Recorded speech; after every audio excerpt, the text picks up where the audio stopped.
에스라 10장을 함께 열어보겠습니다. 에스라 10장 1절로 4절의 말씀입니다. 지난주에 함께 나누었던 말씀인데 지난주에 음향이 문제가 생겨서 아마 비대면으로 예배하시는 분들은 도저히 예배를 드릴 수 없는 그런 상황이 되어서 어려웠을 겁니다. 그래서 다시 한번 오늘 말씀을 상고하면서 함께 은혜 나누고 또 기도하는 시간을 가지려고 합니다.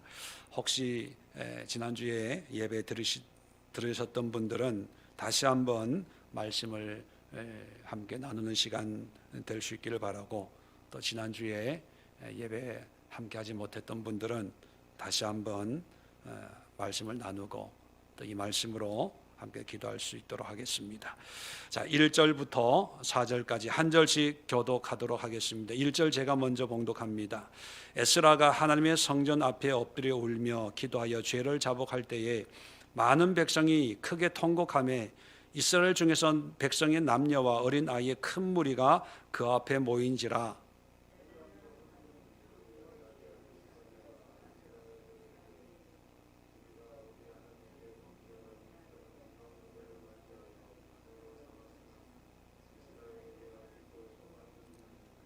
예, 3절입니다. 곧 내 주의 교훈을 따르며 우리 하나님의 명령을 떨며 준행하는 자의 가르침을 따라 이 모든 아내와 그들의 소생을 다 내보내기로 우리 하나님과 언약을 세우고 율법대로 행할 것이라. 이는 당신이 주장할 일이니 일어나소서, 우리가 도우리니 힘써 행하소서 하니라. 아멘. 자, 오늘 이 말씀을 가지고 위기 속에 희망을 주는 사람들이라고 하는 제목으로 은혜를 나누려고 합니다. 길어지는 코로나19 속에 많은 사람들이 코로나 블루, 코로나 우울증에 시달리는 그런 분들이 점점 늘어난다고 합니다. 또 여러 가지 환경적인 변화 때문에 여러 가지로 어려움을 토로하고 있는 그런 분들이 참 많이 있을 것입니다. 이럴 때 어렵고 힘든 상황 속에 우리에게 주는 위로는 어디에서 오는 것일까요? 또 이런 여러 가지 어려움 속에 우리에게 진정 위로가 되는 것은 어떤 것일까? 사람들은 물질이라고 생각하지만 그 물질이 그렇게 쉽게 또 궁극적으로 우리에게 기쁨을 줄 수 없다는 것을 우리는 잘 알고 있고요. 또 쉼이 필요하지만 그 쉼이 궁극적인 해결책이 아니라는 것을 우리는 잘 알고 있습니다. 많은 사람들이 이 모양 저 모양의 소망, 희망, 기대를 가지고 살지만 그 결과는 허무와 낙심과 또 다른 방황을 경험케 하는 것들인 것을 우리가 경험적으로 알고 있지요. 그런데 오늘 성경을 보면 위기 속에 혼란한 상황 속에서 위로가 되는 것이 무엇인가를 아주 간단하게 또 분명하게 우리에게 말씀해 주고 있는 그런 성경 내용이 있습니다. 오늘 본문은 에스라에 관한 이야기를 우리에게 소개해 주고 있는데, 이 에스라라고 하는 사람은 누구냐 하면 여러분 잘 아시는 것처럼 남쪽 유다가 바벨론에 의해서 멸망을 당하게 됩니다.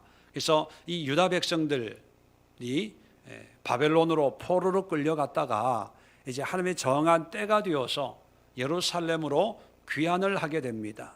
그 귀환한 사람들의 이야기가 기록된 것이 에스라인데, 이 에스라 1장부터 6장까지의 내용을 보면 1차로 귀환한 사람들이 그 내용이 소개되고 있는데, 스룹바벨이라고 하는 총독에 의해서 귀환을 하고 했고요.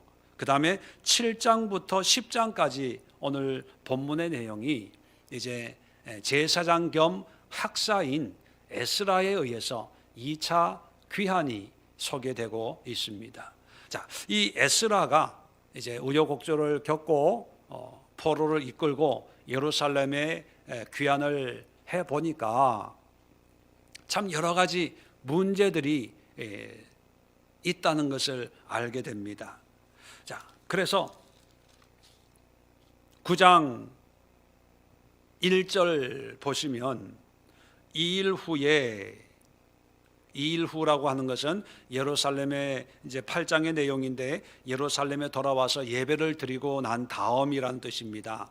자, 방백들이 내게 나와 이르되 이스라엘 백성과 제사장들과 레위 사람들이 이 땅 백성들에게 떠나지 아니하고 가나안 사람들과 헷 사람들과 브리스 사람들과 여부스 사람들과 암몬 사람들과 모압 사람들과 애굽 사람들과 아모리 사람들의 가증한 일을 행하여 그들의 딸을 맞이하여 아내와 며느리로 삼고 거룩한 자손이 그 지방 사람들과 서로 섞이게 하는데 방백들과 고관들이 이 죄의 독 으뜸이 되었다 하는지라. 무슨 얘기냐 하면 기대를 안고 고국으로 돌아왔는데 고국의 형편이 세상 이방 민족과 서로 교류하고 며느리 삼고 아내 삼고 서로 결혼하면서 문화적으로 혼합되어서 그렇게 살아가고 있다는 것입니다. 그리고 이런 일에 지도자들이 더욱 앞장서서 그렇게 살고 있더라는 거예요. 여러분 잘 아시는 것처럼 이스라엘 민족, 유대 민족에게 있어서 신앙, 종교, 율법이라고 하는 것은 엄청난 그런 영향력을 가지고 있는 거지요. 그런데 그 신앙이 다 무너져 버린 겁니다. 자, 그 결과 3절에 보면 내가 이 일을 듣고 속옷과 겉옷을 찢고 머리털과 수염을 뜯으며 기가 막혀 앉으니 이에 이스라엘의 하나님 말씀으로 말미암아 떠는 자가 사로잡혔던 이 사람들의 죄 때문에 다 내게로 모여오더니 내가 저녁 제사 드릴 때까지 기가 막혀 앉았더니 5절입니다. 저녁 제사를 드릴 때에 내가 근심 중에 일어나서 속옷과 겉옷을 찢은 채로 무릎을 꿇고 나의 하나님 여호와를 향해 손을 들고 말하기를 나의 하나님이여 내가 부끄럽고 낮이 뜨거워서 감히 나의 하나님을 향하여 얼굴을 들지 못하오니 이는 우리 죄악이 많아 정수리 넘치고 우리 허물이 커서 하늘에 미침이니이다. 한마디로 얘기하면 절망하고 탄식하는 거예요. 어떻게 이런 지경이 됐습니까? 왜 이렇게 처참한 이런 지경이 됐나요? 하나님 앞에 부끄럽고 죄송스러워서 얼굴을 들 수가 없고 뭐라고 말해야 될지 뭐라고 기도해야 될지 모르겠습니다. 그런 기도를 드리고 있는 거예요. 자, 지금 이 상황이 뭐 똑같은 모양은 아니지만 오늘날 우리 믿음을 가지고 있는 성도들이 이 시대를 살아갈 때 아마 저마다 느끼는 좌절, 절망, 어려움, 어떤 분들은 개인적인 문제 앞에서 내가 할 수 있는 것은 아무것도 없고 정말 하나님 앞에 무엇을 구해야 될지조차 모르는 암담함 또는 답답함이 있을 수 있습니다. 또 길어지는 코로나 속에서 어떻게 살아가야 될지, 어떻게 믿음 생활을 해야 될지 암담한 그런 상황에 놓여 있는 분들도 있습니다. 어떤 분들에게는 사람들에게 차마 얘기할 수 없는 자기만의 문제 속에 이러지도 못하고 저러지도 못하고 도대체 내가 뭘 해야 됩니까? 어떻게 해야 됩니까? 라고 하나님 앞에 탄식이나 원망 섞인 그런 항의까지 할 수 있는 상황에 놓여 있는 분들이 있습니다. 자, 이럴 때 어디에서 위로가 임할까?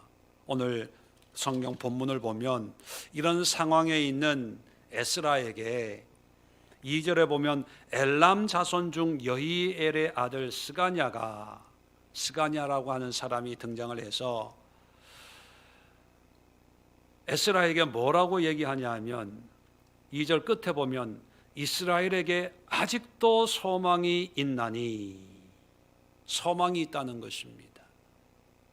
지금 절망 가운데 탄식하면서 하나님 앞에 뭐라고 기도해야 될지 모르고 하루 종일 겉옷과 속옷을 찢고 하나님 앞에 무릎 꿇고 앉아서 어디서부터 시작해야 됩니까? 무엇부터 시작해야 됩니까? 라고 절망 가운데 기도하고 있는 에스라에게 그래도 이스라엘에게 소망이 있다는 거예요. 자, 그러면서 4절에 뭐라고 얘기합니까?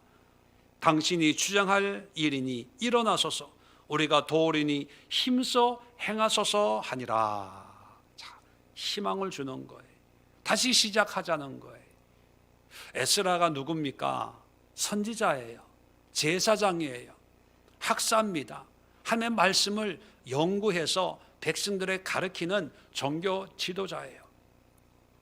우리식으로 표현하면 목회자고 신학 박사고 신학교 교수고 영적인 지도자입니다. 책도 많이 저술한 그런 신앙에 존경받는 그런 사람일 수 있습니다. 자, 그런 사람들이 현실을 보고 낙심하고 절망하고 탄식하고 있어요. 그런데 스가냐라고 하는 사람은 여기에만 나오는 사람이에요. 이 사람이 누군지 무슨 일을 했는지 잘 몰라요. 단지 2절에 보면 엘람 자손 중 여히엘의 아들 스가냐 이렇게만 소개하고 있습니다. 분명한 것은 엘람 자손이라고 하는 걸 보면 이방인입니다. 이방인. 정통 유대인이 아니라는 거예요. 엘람이라고 하는 것은 지금으로 보면 이란 땅입니다. 이란 땅.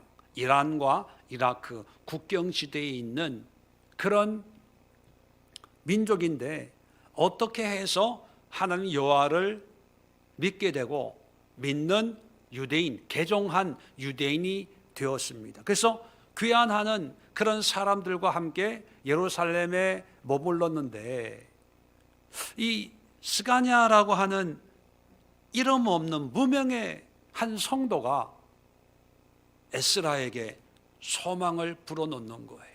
희망을 불어넣는 거예요. 용기를 주는 거예요. 이 용기 때문에 5절에 보면 이에 에스라가 일어나 제사장들과 레위 사람들과 온 이스라엘 백성에게 이스라엘에게 이 말대로 행하기를 맹세하게 하며 무리가 맹세하는지라 하면서 용기를 얻어가지고 다시 하나님의 사역에 헌신하는 그런 역사가 기록이 되어 있는 것이요. 자, 오늘날 우리가 이런 어려움과 위기를 극복하기 위해서 어떤 용기와 희망과 소망을 가져야 되고 이런 용기와 희망과 소망을 주는 사람들은 누구일까?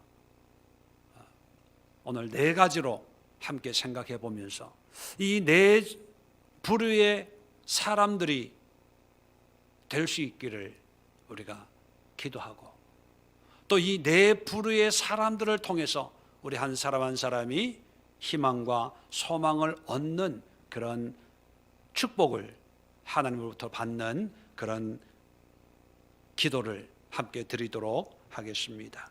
첫 번째, 이 이방인 스가냐가 이런 절망 속에서도 그래도 희망을 볼 수 있었던 것은 첫 번째, 믿음의 지도자를 만났기 때문입니다. 에스라라고 하는 말씀 앞에 헌신하는 그런 지도자를 보면서 그래도 이스라엘에게 소망이 있습니다. 그렇게 얘기하는 거예요. 그래서 우리가 첫 번째 기도해야 될 게 뭐냐면 이 시대에 말씀 앞에 순종하고 바른 말씀을 위해서 헌신하는 지도자들이 세워지게 하옵소서. 그들이 이 시대의 희망입니다. 그들이 이 환난과 역경을 극복할 수 있는 소망입니다. 그런 기도를 드릴 수 있기를 바랍니다. 에스라는요, 바벨론에서 태어난 사람입니다. 포로로 끌려간 1세대가 아니라 2세대예요. 바벨론에서 태어나서 바벨론에서 신앙 훈련을 해서 학자가 되고 제사장이 되었습니다.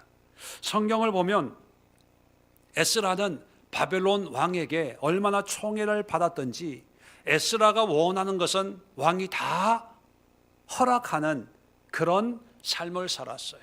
한마디로 얘기하면 편안한 삶, 인정받는 삶을 바벨론에서 살던 사람입니다.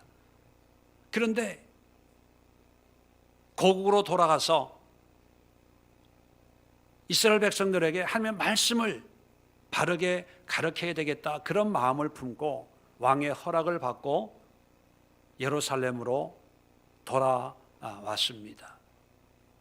돌아온 뒤에 이제 바르게 말씀을 가르치려고 하는데, 그런데 현실은 다 타락하고 세상적이 되고 이방 문화에 동화되어 있는 것을 보면서 이래서는 안 되지, 이렇게 살면 안 되는데, 그러면서 옷을 찢으면서 하나님 앞에 눈물로 회개하는 그런 모습을 이 스가랴가 보면서, 야, 드디어 바른 지도자가 나타났구나.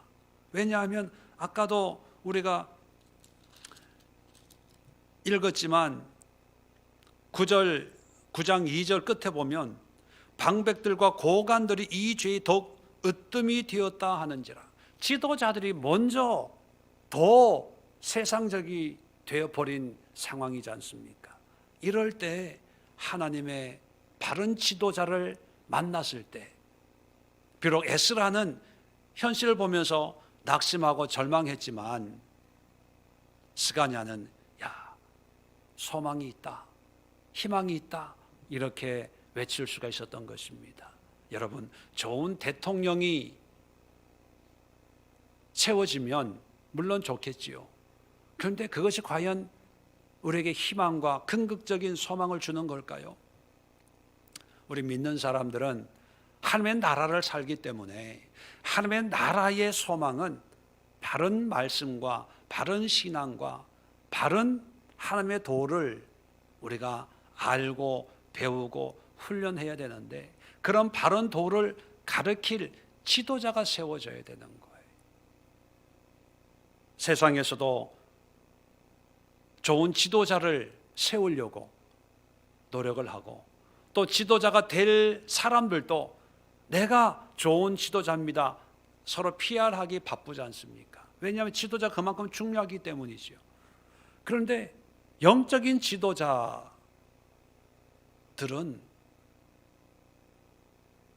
본인 스스로가 하나님 앞에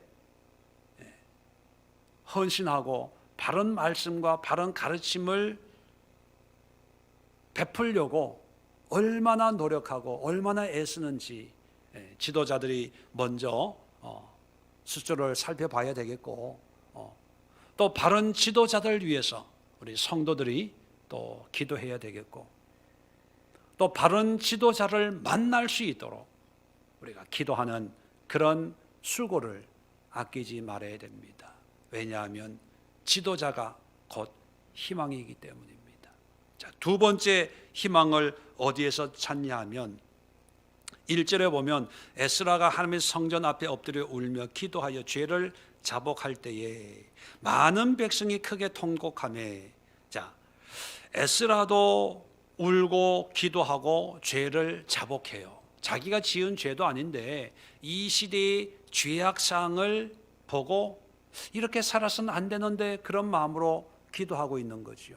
자, 이 모습을 보고 백성들도 함께 나와가지고 함께 통곡했다, 이렇게 기록하고 있습니다.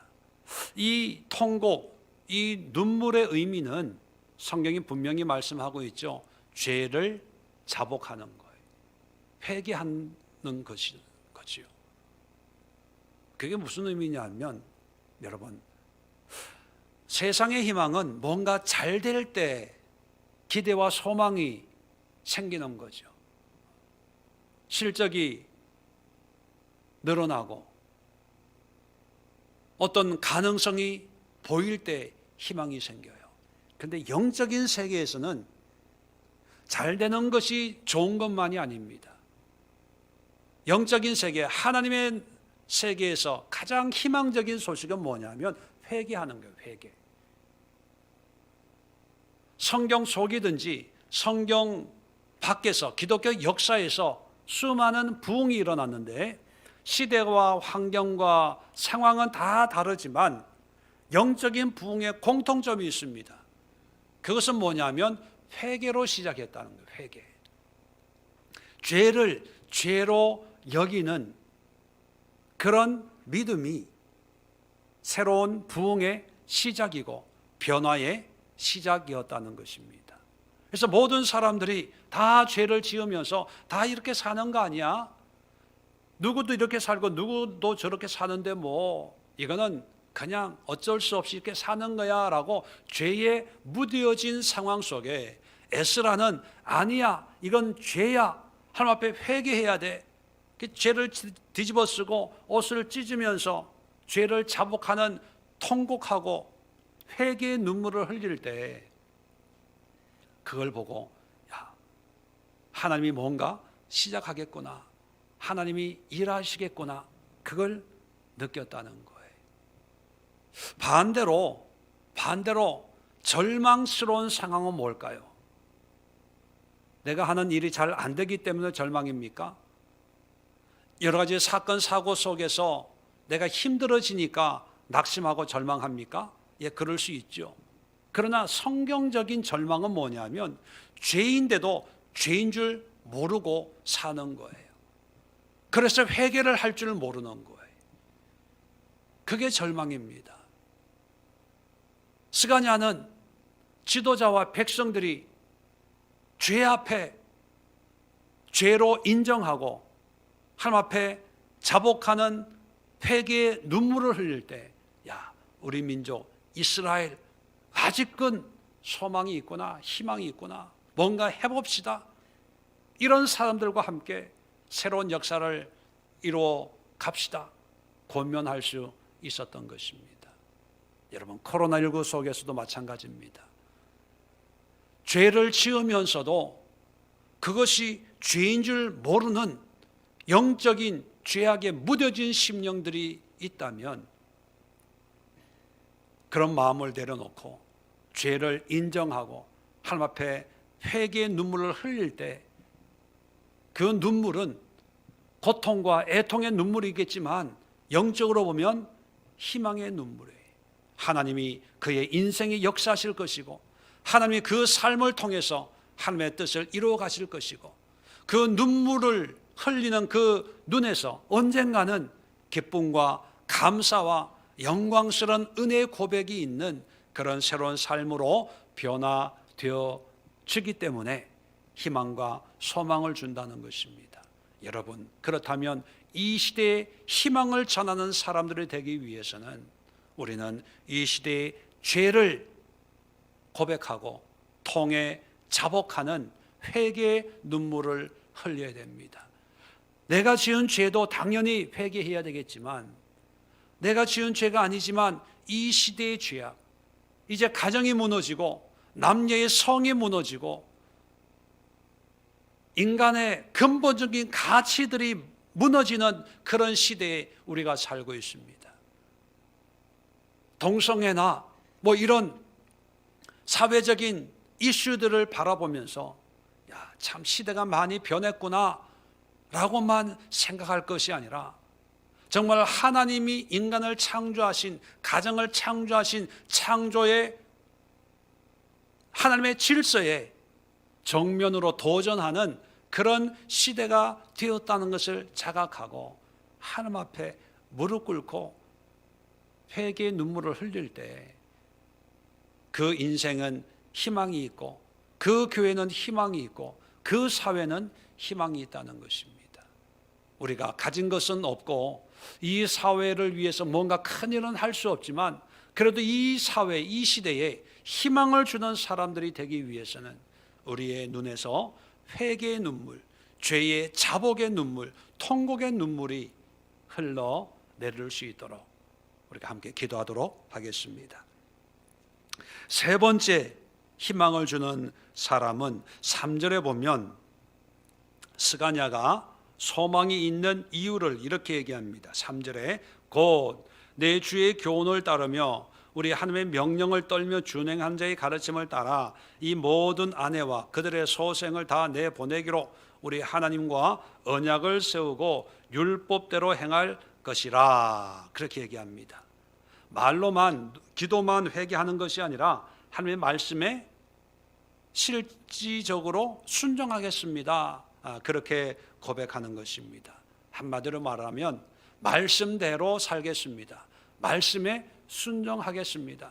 내가 지은 모든 죄를 다시 회복시키겠습니다. 실질적으로 변화되겠습니다. 라고 그런 고백을 합니다. 소망은 말에서 나오는 것이 아니라 우리의 삶에서 나오는 것입니다. 우리의 구체적인 행동이 뒤따라야 된다는 것입니다. 믿음은 우리 입술의 고백만이 아니라 그 고백을 통해서 우리의 실질적인 삶의 변화, 행함으로 믿음이 드러나야 온전한 믿음이 되는 것처럼 주님 앞에 회개했다면 그걸로 끝나서는 안 되고 회개에 합당한 열매를 맺을 때 그것이 다른 사람들에게 희망과 소망을 줄 수가 있는 것이지요. 우리 그리스도인들이 코로나19 시대에 이 세상에 어떤 삶의 모습을 보여줘야 될까요? 백신 맞는 거에 열심을 내고 또 방역 당국의 지침에 열심히 협조를 하고, 그것도 한 방법일 것입니다. 그런데 그런 것은요, 굳이 기독교인이 아니어도 누구나 할 수 있는 것입니다. 누구나 할 수 있는 것을 자랑스럽게 이야기할 수가 없는 거지요. 우리 기독교인으로서 다른 사람들이 할 수 없는 그런 일을 이 시대와 상황 속에서 행할 수 있는 것은 하나님의 말씀에 순종하는 것입니다. 말씀대로 사는 거예요. 말씀대로 행하는 거예요. 그것이 위기 속에 빠진 이 사회를 하나님의 은혜로 구원시킬 수 있는 희망이 된다는 것입니다. 그런데 사람들은 잘못 생각합니다. 말씀대로 사는 것은 지금은 때가 아니고 위기니까 이 위기를 극복하고 난 뒤에 급한 불부터 끄고 신앙은 나중에, 이렇게 생각하는 사람들이 많이 있을 것입니다. 여러분, 아닙니다. 그렇게 생각한다면 정부 정책이나 방역 당국의 어떤 지침에 성실하게 협조하는 사람은 될 수 있을지 모르지만 궁극적으로 이 사회에 영적인 소망을 주는 그런 사람은 될 수가 없습니다. 당장은 드러나지 않고 영향력이 나타나지는 않을지 몰라도 영적으로, 신앙적으로 보면 그 사회, 그 시대의 위기 속에 빠진 상황 속에 희망을 주는 사람은 어떤 사람이냐? 어렵고 힘든 상황 속에서도 철저하게 하나님의 말씀에 순종해서 믿음으로, 영적인 원리로 살아가는 그런 사람들입니다. 하나님의 말씀이 하지 말라고 하면 안 하는 거예요. 하나님의 말씀이 하라고 하면 상황에 관계없이 순종해서 결단하여 행하는 것입니다. 그러한 사람들이 소망을 주고 그러한 사람들을 통해서 하나님이 은혜와 역사를 이루어 간다는 것입니다. 세 번째, 기도할 때 하나님, 우리 한 사람 한 사람이 타협하지 말고 시대와 상황과 여건에 상관없이 철저하게 위기 속에서도 더욱 말씀에 순종하고 믿음으로 순종하여 행하는 그런 사람들이 되게 하옵소서. 함께 기도하는 그런 시간 될 수 있기를 바랍니다. 마지막으로 네 번째, 어떤 사람들이 희망을 주는 것일까? 4절에 보니까 이는 당신이 주장할 일이니, 이제 에스라에게 이렇게 이제 하라는 거예요. 말씀을 가르쳐서 말씀에 순종하는 그런 사람들이 될 수 있도록 외치라는 거죠. 자, 그러면서 일어나소서 우리가 도우리니 힘써 행하소서 하니라. 우리가 돕겠다는 것입니다. 1절에도 읽어 드린 것처럼 에스라가 자복할 때 많은 백성들이 에스라에게 모여와서 함께 회개하는 모습을 봅니다. 그런데 이 누가 어떤 사람들이 에스라에게 모여들었냐? 성경은 그냥 간단하게 백성의 남녀와 어린 아이의 큰 무리가 그 앞에 모였다, 이렇게만 얘기하고 있습니다.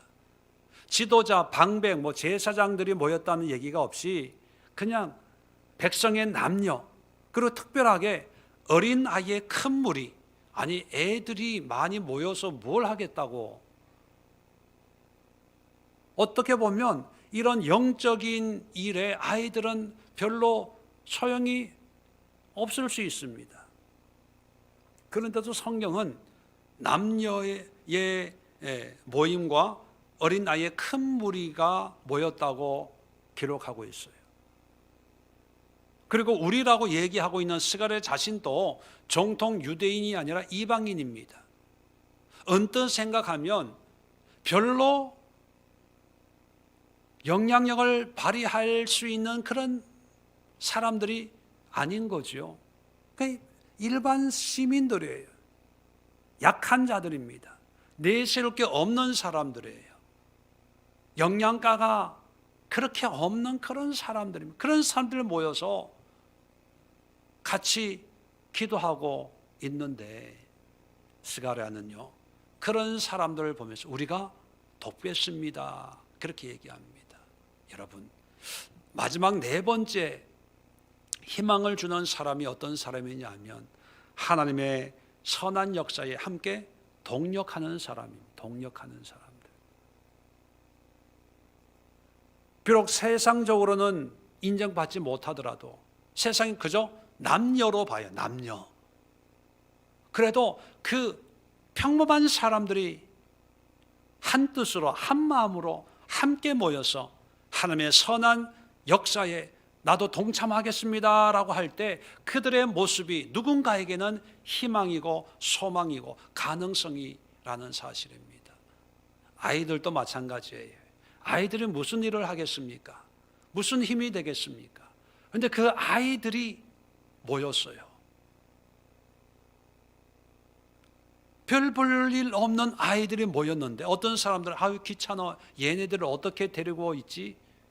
부정적으로 짐처럼 여겨질 수 있지만 또 어떤 사람들은 그 아이 한 사람 한 사람을 보면서 희망, 가능성, 소망을 보면서 야, 다음 세대가 희망이 있구나. 이 아이들이 이런 거룩한 하나님의 사역에 동참하는 걸 보니까 정말 이스라엘 희망이 있다, 소망이 있다, 이렇게 느끼게 되었다는 것입니다. 여러분, 그렇게 보면 우리는 하나님의 일을 하는데 믿음도 있어야 되고 시간도 있어야 되고 물질도 있어야 되고 뭔가 건강도 있어야 되고 그리고 뭔가 사람들이 인정할 만한 뭔가를 갖춰야 내가 뭔가 할 수 있고 영향을 미치고 소망을 주고 그럴 텐데 지금은 목사님 안 돼요. 이것도 부족하고 저것도 부족하고. 네. 그런데 인간적으로 보면 그럴 수 있습니다. 그런데 하나님의 나라에는요, 백성의 그냥 남녀예요. 남녀. 그리고 아이들의 큰 무리예요. 무슨 얘기냐 하면 하나님 나라엔 누구든지 하나님 나라에 헌신한 사람들은 하나님이 쓰시고 그 사람들을 통해서 새로운 하나님의 은혜와 회복의 소망을 삼는다는 거예요.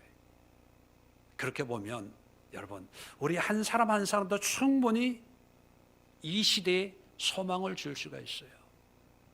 가난해도 약하고 병들어도 소망을 줄 수가 있어요. 나이가 어려도 어린 아이, 교회 가고 떠들고 울고 불고 오줌 싸고 기저귀 갈고, 아유 목사님 죄송해요, 예배 때 자꾸 방해 드렸어요. 여러분, 천만에 그렇게 생각하지 마세요. 그런 젖먹이 아이가 교회 와서 예배 드리고 듣든 못 듣든 이해가 안 되겠지만 예배 드리는 그것이 누군가에게는 희망을 주는 거예요. 우리 시대는 이렇지만 저 아이가 자라서 바르게 신앙생활을 해서 저 아이를 통해서 또 하나님이 역사하겠지. 그래, 싸도 예배 드리면서 싸라, 울어도 예배 드리면서 울어라. 우리 교회에 소망이 있습니다. 대한민국 소망이 있습니다. 이 아이들이 예배 드리고 말씀 보고 기도하고 은혜 받는 그 자리에 자리를 지키고 있으니까 얼마나 소망이 있습니까? 이렇게 되어져야 되는 거예요. 어떤 분이 그런 분석을 했더라고요. 한국교회의 영적 성장 그래프와 주일학교 성장 그래프가 똑같다는 거예요. 물론 숫자적인 그래프도 똑같지만 교회가 성장하면 당연히 주일학교도 성장하죠. 부모 따라 아이들도 나오니까. 근데 지금 교회 성도 수가 줄어들잖아요. 마찬가지로 아이들도 줄어들어요. 그런데 더 놀라운 것은 어른들의 이게 감소 그 추세보다 아이들이 더 크다는 사실이에요. 당연하겠죠. 가정에 아이들이 더 많으니까 부모님 둘이가 안 나오면 애들 두셋 서너 명은 같이 안 나오게 되니까 이제 주일학교가 없는 교회가 있고 청년부가 없는, 대학부가 없는 교회가 이제 수두룩합니다. 그 얘기는 뭐냐면 단순히 주일학교 인구 감소의 의미만 있는 게 아니고 한국교회 교인 수의 감소에 있는 게 아니라 이 시대에 한국교회의 소망에 관한 것입니다.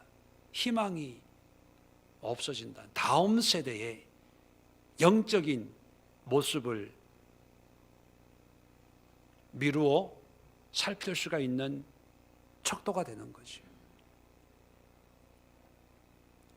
그래서 이 시대의 소망을 주기 위해서는 어린 아이도 연세 많으신 분들도 지금은 코로나 때문에 교회 많이 못 나오시지만 저희 장모님도 나이 들어서 교회 가도 되나?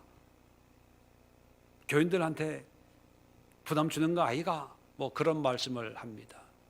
그럴 때마다 건강이 허락해서 나올 수 있을 때까지는 그냥 나와서 자리를 지키십시오. 예배 드리십시오. 그렇게 얘기합니다.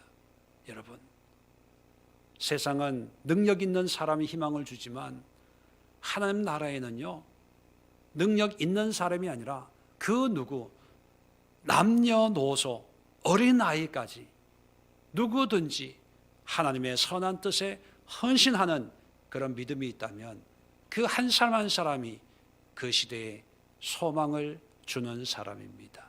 이 시간 우리 기도할 때 우리 한 사람 한 사람이 이 시대에 소망을 주는 그런 사람이 되게 하옵소서. 세상적인 대단한 능력으로 뭔가를 큰 일 한 번 하려고 하지 말고 이름 없는 수많은 사람들이 말씀 앞에 경건하고 정결한 마음으로 모여서 하나님의 뜻에 한 마음으로 동력하는 그런 사람 되게 하옵소서. 우리가 기도하시고 또 우리 한 사람 한 사람이 그렇게 될 수 있도록, 그리고 그런 많은 사람들이 세워지는 이 시대가 될 수 있도록 함께 기도하도록 하겠습니다. 말씀 정리하면서 네 가지 기도 제목 기억하시고, 먼저 지도자들 위해서 기도해 주시고, 회개하는 그런 사람이 될 수 있도록, 세 번째는 말씀에 순종하는 사람이 될 수 있도록, 네 번째는 함께 동력하는 사람들이 될 수 있도록 위해서 기도하시고, 그리고 계속해서 성령이 인도하시는 대로 기도해 주시지만 우리 박일호 이혜리 집사님 가정을 위해서 특별히 기도해 주시면 감사하겠습니다. 그리고 그 아들 위해서 기도해 주시기를 바랍니다. 이제 어려운 고비는 이제 거쳐서 지나서 이제 회복 가운데 이제 식사도 하고 이제 많이 이제 회복 가운데 있는데, 아무 부작용 없이 또 남은 모든 검사나 과정들이 잘 진행되고 건강하게 회복될 수 있도록, 그리고 그 부모님의 마음도 하나님이 위로해 주시고, 특별히 박일호 우리 성도님의 마음을 하나님께서 위로해 주시고, 이번 기회를 통해서 하나님을 영접하고 하나님을 의지할 수 있는 그런 믿음의 역사가 일어날 수 있도록, 그래서 그 가정이 구원의 가정이 될 수 있고, 그 구원의 은혜를 통해서 이 어려움을 극복해 나갈 수 있는 그런 가정이 될 수 있도록 위해서 기도하시고, 또 주변에 많은